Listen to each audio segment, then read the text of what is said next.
30 दिसंबर वो तारीख है जब प्रधानमंत्री नरेंद्र मोदी अयोध्या पहुंचेंगे और अयोध्या में वो एयरपोर्ट का, रेलवे स्टेशन का उद्घाटन करेंगे और साथ ही रोड शो का भी आयोजन होगा। इसके बाद 22 जनवरी वो तारीख है जब प्राण प्रतिष्ठा का ग्रैंड इवेंट होने वाला है। और इन सब को लेकर के यूपी पुलिस की क्या तैयारी है, ये समझने के लिए मेरे साथ special DG law and order Prashant Kumar साहब हैं। सर, बड़ा दिन है 22 जनवरी, और 22 जनवरी से पहले एक और बड़ा दिन आ गया 30 दिसंबर। क्या क्या तैयारियां यूपी पुलिस की? 22 तारीख को बड़ा कार्यक्रम प्रस्तावित है और उसको लेके शासन स्तर पे भी मीटिंगें हुई हैं, जिसमें विभिन्न विभागों के साथ साथ पुलिस विभाग भी मौजूद था। और चूँकि ये एक ऐतिहासिक दिन है, जिस दिन पूरे भारतवर्ष और पूरे विश्व की निगाहें अयोध्या पे होगी, ऐसे मौके पे अच्छी सुरक्षा व्यवस्था प्रदान करना ये हमारी जिम्मेदारी है और उसके लिए पूरी तैयारियां जोर शोर से चल रही है। कुछ फोर्स का व्यवस्थापन अभी से कर लिया गया है। हमारी जो स्पेशलाइज्ड यूनिट्स हैं, जैसे एटीएस है, एसटीएफ है, इनका प्लेसमेंट भी कर दिया गया है तथा अयोध्या जी और उसके आसपास के जनपदों में भी विशेष सुरक्षा व्यवस्था सुनिश्चित कराई जाएगी और वहाँ आने जाने वाले तथा रहने वाले प्रत्येक व्यक्ति के साथ हमारा इंटरेक्शन होगा। और इस आयोजन की तिथि का कितना इम्पोर्टेंस है, इसमें हम जन सहभागिता के लिए भी अपील कर रहे हैं, सबका सहयोग मिले और इस दौरान किसी भी अवांछनीय तत्व के द्वारा कोई गड़बड़ी न की जाए। इसके लिए भी कम्युनिटी के साथ हमारा संवाद चल रहा है और आसपास के जनपदों में जैसे लखनऊ है, लखनऊ से भी बहुत सारे लोग उस दिन जाएंगे। 22 जनवरी की बात अगर हम करें तो, क्योंकि उस दिन आम जनों के लिए मंदिर खुला नहीं रहेगा, लेकिन जो विशिष्ट अतिथिगण इनविटेशन से आ रहे हैं उनको कोई सुविधा न हो, तथा उसके बाद जो हमारे सामान्य जनता के लिए जब वो मंदिर खुलेगा तो उसके लिए भी जो राज्य सरकार के द्वारा अनुमोदित सुरक्षा योजना है, उसके तहत हम सुरक्षा व्यवस्था सुनिश्चित कराएंगे। हमारी जो एसएसएफ है, जो सीएसएफ के तर्ज पे गठित की गई, उसको वहाँ की सुरक्षा तथा जो एयरपोर्ट का उद्घाटन होना है उसकी सुरक्षा की जिम्मेदारी दी गई है। वहाँ के वरिष्ठ अधिकारी लगातार चीज़ों को देख रहे हैं तथा आवश्यक अतिरिक्त फोर्स तथा टेक्निकल असिस्टेंस अयोध्या के पुलिस प्रशासन और जिला प्रशासन को दिया जा रहा है।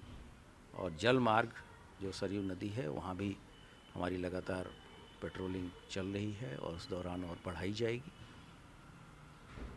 कुल मिला के व्यवस्था ऐसी की जाएगी कि किसी तरह की कोई असुविधा आने जाने वालों को ना हो और अच्छी से अच्छी सुविधा हम मुहैया कराएं। और जो सर्विसेज वहाँ प्रोवाइड की जाएंगी उसमें एक सुरक्षा भी बहुत बड़ा कंपोनेंट है। इसके साथ साथ जो हमारे विभिन्न विभाग हैं, जैसे सिंचाई विभाग है, सफाई का विभाग है, लाइटिंग इत्यादि की व्यवस्था है, ये सभी चीज़ें बहुत ही ग्रैंड स्केल पे प्लानिंग की गई है और शासन स्तर से भी इसकी बार बार समीक्षा की जाएगी। और मुझे पूरा विश्वास है कि जन सहभागिता और इंटर डिपार्टमेंटल कोऑर्डिनेशन से हम अच्छी से अच्छी सुविधाएं आने वाले श्रद्धालुओं को दे पाएंगे। सर, आपको भी विश्वास है और लोगों को भी पुलिस पर विश्वास है, क्योंकि जब फैसला आया था तो बहुत तरह की बातें थी कि अयोध्या में कुछ हो ना जाए, तब भी पुलिस ने अच्छा काम किया, भूमि पूजन के मौके पर भी, इस बार भी। लेकिन अयोध्या जिस तरह का सेंसिटिव इलाका रहा है, उसको लेकर के कुछ अतिरिक्त कुछ ऐसा किया जा रहा है, जैसे मान लीजिए एआई का टेक्निक है या कुछ सीसीटीवी को लेकर के कोई कंट्रोल रूम वगैरह बनाने का? हाँ, हमारे इंटीग्रेटेड कंट्रोल रूम रहेंगे तथा सीसीटीवी से पूरा एरिया जो है, हमारा जो गर्भगृह के आसपास का जो इलाका है और शहर, वो सभी आच्छादित है और हम सभी तरह के टेक्निकल जो सुविधाएं अवेलेबल हैं हम उसका सहायता लेंगे। और मुझे पूरा विश्वास है कि आम जनता का पूरा सहयोग है और अयोध्या वासियों के लिए विशेष हर्ष का विषय है और उनका पार्टिसिपेशन हो रहा है। इसके अलावा जितने भी वहाँ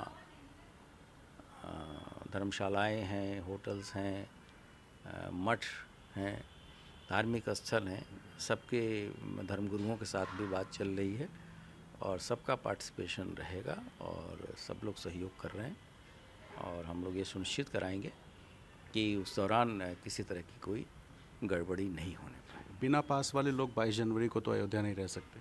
नहीं, देखिए वहाँ जो चूँकि मंदिर अब ट्रस्ट के द्वारा गवर्न होता है, ट्रस्ट के द्वारा जो भी प्रोग्राम दिया जाएगा उसी के अनुसार व्यवस्थाएं की जाएंगी। और अभी तक के हिसाब से जो है कि उस दिन ये बताया गया है कि 20 तारीख के बाद से श्रद्धालुओं के लिए चीज़ें बंद की जाएंगी। सामान्य जो धार्मिक गतिविधियां हैं मंदिर के अंदर वो होंगी, लेकिन 22 के बाद ही आम जन के लिए खोला जाएगा और उसके बाद से जो भी ट्रस्ट के द्वारा इस संबंध में निर्देश जारी किए जाएंगे उसका हम अनुपालन कराएंगे। सर, जो बैठक मुख्यमंत्री जी ने ली उसमें कहा कि 100 से ज़्यादा फ़्लाइट्स अयोध्या में लैंड करने वाली हैं। इतनी बड़ी फ़्लाइट्स की लैंडिंग होगी, पार्किंग वगैरह को लेकर वहाँ भी सुरक्षा देना, वीवीआईपीज़ आएंगे, उसके लिए सर क्या तैयारी? नहीं, अगर संख्या ज़्यादा होगी तो आसपास के जो हवाई अड्डे हैं जैसे फुर्सतगंज है, आजमगढ़ है, कुशीनगर है, गोरखपुर है, लखनऊ है, तो आसपास के सभी इलाकों में हम पार्किंग की व्यवस्था रखेंगे और जितने भी हमारे गेस्ट उस दिन आते हैं सबका स्वागत है। और शासन और प्रशासन तथा पुलिस की तरफ से ऐसी व्यवस्थाएं की जाएंगी कि वो आने वाले दिनों में इन ओकेज़न को याद करेंगे और हमारे लिए भी ये एक बहुत बड़ा दिन होगा। जैसे कि अन्य जगहों, अन्य आयोजनों पे होता है, जैसे कुंभ का आयोजन है, दीपोत्सव का आयोजन है, या देव दीपावली का आयोजन है, कांवड़ का आयोजन है, या अन्य त्योहारों का आयोजन है।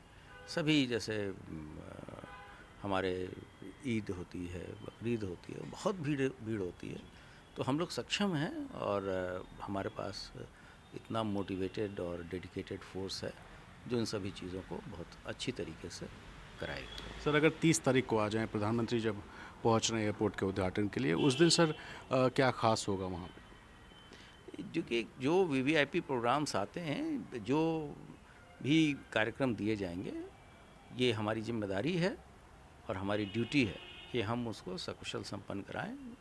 जो भी कार्यक्रम जारी होगा वीवीआईपी, उसको हम कोशिश करेंगे कि उस दौरान कोई त्रुटि रहित व्यवस्था हम सुनिश्चित कराएं। जैसे जो प्रोग्राम पता चला है कि प्रधानमंत्री एयरपोर्ट से रेलवे स्टेशन तक रोड शो करते जाएंगे, तो कई बार देखा गया है पीएम कई बार लोगों से इंटरेक्ट करने रुक जाते हैं, उतर जाते हैं, तो वो एक बहुत बड़ी चुनौती होगी। अगर वैसी परिस्थिति आएगी तो पहले भी उत्तर प्रदेश में रोड शो हुए हैं और उसको उत्तर प्रदेश पुलिस ने सकुशल संपन्न कराया है। तो अगर वैसा कोई कार्यक्रम आएगा तो हम अवश्य व्यवस्थाएं कराएंगे। आखिर में सर, अगर पुलिस की कोई आम जनता से अपील हो, आप करना चाहें? हम तो पूरे कम्युनिटी के साथ का हेल्प ले रहे हैं, क्योंकि इतना बड़ा आयोजन, ये हिस्टोरिक मोमेंट है स्टेट के लिए भी, देश के लिए भी, तो सबका सहयोग अपेक्षित है। इस दौरान प्रशासन के द्वारा जो भी अपील की जाए उसमें लोग कोऑपरेट करें और इस कार्यक्रम को सफल और सफलतापूर्वक संपन्न कराने में हर तरह का सहयोग दें, यही मेरी आम जनता से अपील है। एनडीटीवी से बात करने के लिए बहुत थैंक यू सर। प्रशांत कुमार साहब, जिनको आप सुन रहे थे, और यही यूपी पुलिस है जिसने सुप्रीम कोर्ट के फैसले के दिन ऐतिहासिक किस्म की सुरक्षा व्यवस्था की थी। हम भी अयोध्या में मौजूद थे। भूमि पूजन के दिन भी बहुत बड़ी सुरक्षा व्यवस्था थी और इस बार भी तैयारियां शुरू हो चुकी हैं और 22 जनवरी का कार्यक्रम ऐतिहासिक होगा, इसको लेकर यूपी पुलिस भी तैयार है। कैमरा पर्सन राजेश गुप्ता के साथ रणवीर, एनडीटीवी, लखनऊ।